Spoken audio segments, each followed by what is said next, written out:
আসসালামু আলাইকুম। একবার কও বিসমিল্লাহ, বিসমিল্লাহ। আরেকবার কও সুবহানাল্লাহ। সুবহানাল্লাহ। রাগ করলা? না। রাগ করলা? এই ট্রেন্ডিং ডায়ালগ দিয়েই আজকের আলোচনা শুরু। কিন্তু প্রশ্ন হলো, ইসলাম রাগকে কিভাবে দেখে? একজন মুসলিম যখন রেগে যায় তখন তার আচরণ কেমন হওয়া উচিত?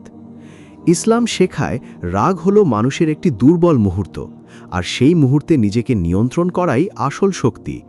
রসূল সাল্লাল্লাহু আলাইহি ওয়াসাল্লাম আমাদেরকে রাগ নিয়ন্ত্রণের সুন্দর শিক্ষা দিয়েছেন, যা একজন মানুষকে ধৈর্যশীল ও পরিপূর্ণ মুমিন হিসাবে গড়ে তোলে। এই ভিডিও থেকে যা জানতে পারবেন: রাগ কেন মানুষের জন্য বিপজ্জনক? রাগের সময় একজন মুসলিমের আচরণ কেমন হওয়া উচিত? রসূল সাল্লাল্লাহু আলাইহি ওয়াসাল্লাম রাগ নিয়ন্ত্রণ সম্পর্কে কি শিক্ষা দিয়েছেন? রাগ নিয়ন্ত্রণ করলে আল্লাহ সন্তুষ্টি কিভাবে অর্জিত হয়? কোরআন ও হাদিসে রাগ দমনের গুরুত্ব। কিভাবে একজন মানুষ রাগ নিয়ন্ত্রণ করে উত্তম মুমিন হতে পারে?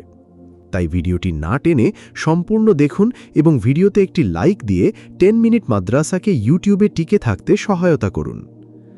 ইসলামে রাগকে খুব গুরুত্বের সাথে দেখা হয়েছে, কারণ রাগের মুহূর্তে মানুষ অনেক সময় নিজের নিয়ন্ত্রণ হারিয়ে ফেলে।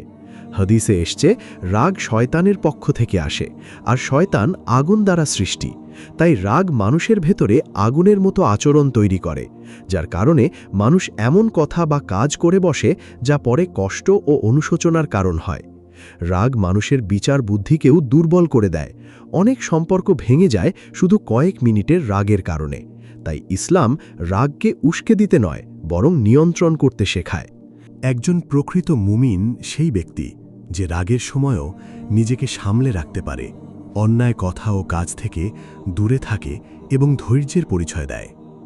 রাসূলুল্লাহ সাল্লাল্লাহু আলাইহি ওয়াসাল্লাম বলেছেন, শক্তিশালী বা বীর সে নয় যে কুস্তিতে জয়লাভ করে, বরং প্রকৃত শক্তিশালী বা বীর হল সেই ব্যক্তি যে ক্রোধের সময় নিজেকে সামলে নিতে পারে।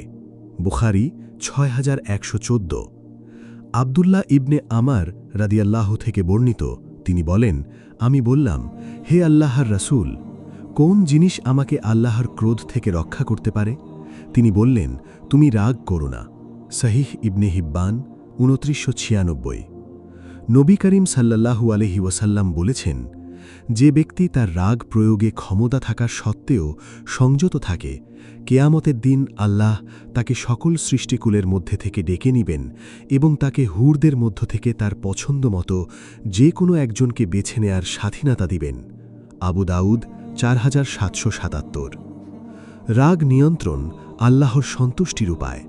রাগ একটি শক্তিশালী আবেগ, যা নিয়ন্ত্রণ করা কঠিন, তবে কোরআন এ সমস্যার সমাধানে সুস্পষ্ট নির্দেশনা দিয়েছে। আল্লাহ তাআলা বলেছেন, যারা সচ্ছলতায় ও অভাবে আল্লাহর পথে ব্যয় করে, যারা রাগ দমন করে এবং মানুষকে ক্ষমা করে, নিশ্চয়ই আল্লাহ মুহসিনদের ভালোবাসেন। সূরা আল ইমরান আয়াত ১৩৩ থেকে ১৩৪। এ আয়াতে রাগ দমনের মাধ্যমে আল্লাহর সন্তুষ্টি অর্জনের কথা বলা হয়েছে। আল্লাহ তাআলা আরও বলেছেন, আর যদি তোমার মনে শয়তানের পক্ষ থেকে কোনো কুমন্ত্রণা আসে, তবে আল্লাহর নিকট আশ্রয় চাও, নিশ্চয়ই তিনি সর্বশ্রোতা, সর্বজ্ঞানী। সূরা আল আরাফ আয়াত ২০০। কোরআনে আরও বলা হয়েছে, তোমাদের যা দেওয়া হয়েছে তা এই পার্থিব জীবনের ক্ষণস্থায়ী ভোগ, কিন্তু আল্লাহর কাছে যা আছে তা উৎকৃষ্ট ও স্থায়ী। এটি তাদের জন্য যারা ঈমান আনে, তাদের রবের উপর ভরসা করে, বড় পাপ ও অশ্লীল কাজ থেকে বিরত থাকে এবং রাগের সময় ক্ষমা করে। সূরা শুরা আয়াত ৩৬-৩৭। এই আয়াতে রাগ নিয়ন্ত্রণকে সততার লক্ষণ হিসেবে উল্লেখ করা হয়েছে, যা জান্নাতের পথ প্রশস্ত করে। কোরআনে আরও বলা হয়েছে, নিশ্চয়ই যারা মুত্তাকি, তাদেরকে যখন শয়তান কুমন্ত্রণা দেয়, তখন তারা আল্লাহরকে স্মরণ করে, ফলে তৎক্ষণাৎ তাদের অন্তর্দৃষ্টি খুলে যায়। সূরা আল আরাফ আয়াত ২০১। রাগ নিয়ন্ত্রণে হাদিসের উপদেশ। ইসলামের রাগকে শয়তানের কুমন্ত্রণা হিসেবে বিবেচনা করা হয়, যা থেকে মুক্তি পাওয়ার জন্য মহানবী সাল্লাল্লাহু আলাইহি ওয়াসাল্লাম বিভিন্ন উপায় বাতলে দিয়েছেন। এর মধ্যে উল্লেখযোগ্য ৭টি হল: ১. শয়তান থেকে আল্লাহর কাছে আশ্রয় প্রার্থনা করা। সুলাইমান ইবনে সার্দ বলেন, আমি নবীজির সঙ্গে বসেছিলাম। দুজন লোক একে অপরের বিরুদ্ধে গালমন্দ করছিল। তাদের একজনের মুখ লাল হয়ে গিয়েছিল এবং তার ঘাড়ের শিরা ফুলে উঠেছিল। নবীজি বললেন, আমি এমন একটি কথা জানি যদি সে তা বলে তার এই অবস্থা দূর হয়ে যাবে, তা হল আউযু বিল্লাহি মিনাশ শাইতানির রাজিম, আমি শয়তান থেকে আল্লাহর কাছে আশ্রয় প্রার্থনা করছি। সহিহ বুখারী হাদিস 5002। নীরব থাকা। নবীজি বলেছেন, তোমাদের কেউ ক্রুদ্ধ হলে সে যেন নীরব থাকে। মুসনাদে আহমদ হাদিস 4027। রাগের সময় কথা বললে অযৌক্তিক বা ক্ষতিকর কথা বেরিয়ে আসতে পারে, যা সম্পর্ক নষ্ট করে, তাই নীরব থাকা রাগ নিয়ন্ত্রণের একটি কার্যকর উপায়। ৩. শারীরিক অবস্থান পরিবর্তন। নবীজি বলেছেন, তোমাদের কেউ ক্রুদ্ধ হলে যদি সে দাঁড়িয়ে থাকে তবে সে যেন বসে পড়ে, তাতে তার রাগ দূর না হলে সে যেন শুয়ে পড়ে। আবু দাউদ হাদিস নম্বর 4764। ৪. নবীজির পরামর্শ অনুসরণ। একজন সাহাবী নবীজির কাছে পরামর্শ চাইলে তিনি বারবার বলেছিলেন, ক্রুদ্ধ হইও না। ৫. জান্নাতের প্রতিশ্রুতি স্মরণ।